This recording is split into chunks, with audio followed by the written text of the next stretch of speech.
A mess on the Golden Gate Bridge this morning. Look at this. How safe are you on the Golden Gate? Another head-on collision raises new safety questions about the world's most famous bridge. This morning's accident points out just how small a margin for error there is. A driver traveling south on the bridge crossed over the center line and then slammed into an SUV, seriously injuring 3 women inside, leaving one of them paralyzed. My name is Grace Damon, and I've come today with a man named Brian Clark. We had an unfortunate meeting on the Golden Gate Bridge. I decided to drive in what we all call the suicide lane. Coming up from the other direction was Brian Clark. He had a medical condition that hadn't been diagnosed yet. He passed out at the wheel.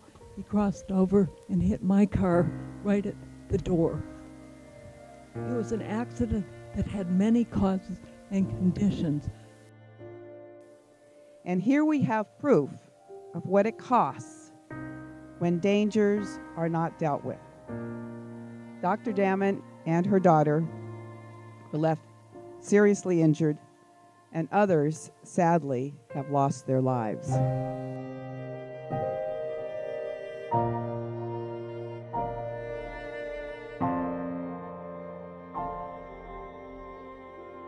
I would always drive in the slow lane crossing this bridge because I didn't feel safe.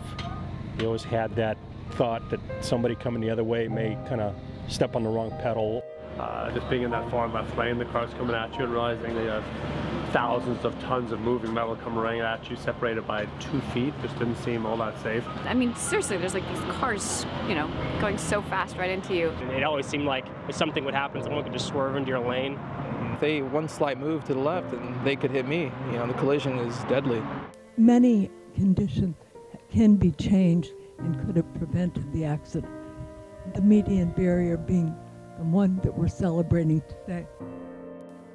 You can't prevent all auto accidents, but you can prevent head-on auto accidents and serious injuries and deaths on the Golden Gate Bridge.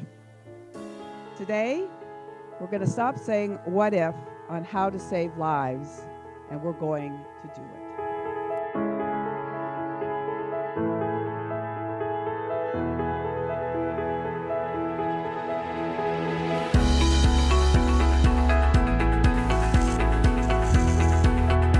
My name's Chris Saunders. I'm a Senior Vice President with Lindsay Transportation Solutions, and I'm in charge of our global movable barrier business. The bridge went through a very thorough analysis, and I think their conclusion at the end was that this was the most viable, cost-effective solution for them to use. The main thing for commuters is primarily safety, and in the Golden Gate Bridge's case, that's what they were solving, was the safety aspect.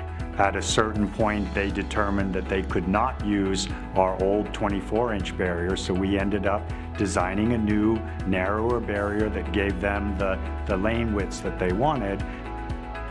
This narrow barrier is a steel shell filled with concrete for weight. Typically, for most projects, we make the barrier close to the site that it's going to be used, and then the machines are always made in California and either exported or shipped around the U.S.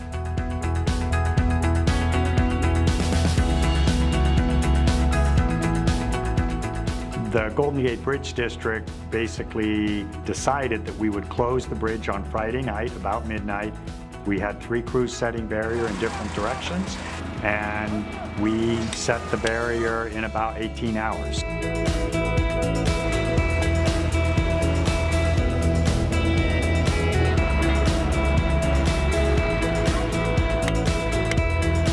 The bridge opened ahead of schedule, and that allowed a lot of training to occur for the bridge operators so that they were more comfortable, and then it opened well ahead of the commute.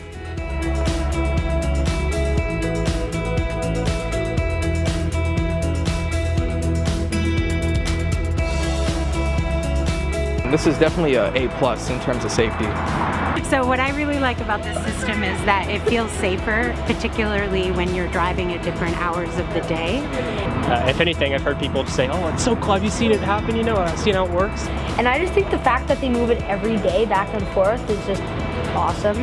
Now it's just as simple as getting in the little truck and called road zipper. You just zip it back to where it needs to be. I think it's a genius idea. You know, having a real barrier there is going to be great for safety. This is a good thing. This is a very good thing. I don't know how popular this thing is yet, but if it's not, I think San Francisco made a great investment. Having a positive barrier with opposing traffic is certainly what most highway engineers would like to do if they can. And this is a solution that allows them to do that efficiently. It's a very cost-effective solution. And if I'm a taxpayer, I think I'm interested in the net present value, not the cost of the project. We have received letters from family members who believe that their family member was alive because they hit our barrier and didn't cross over. It's a pretty meaningful job to have when you can say that you saved somebody's life.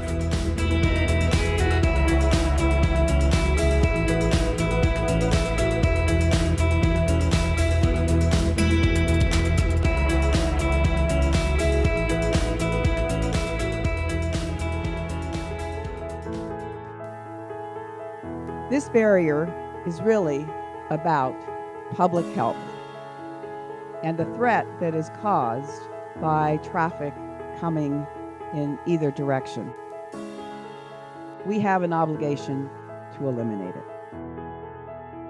Fewer tears, fewer heartache, fewer losses, more security, more safety.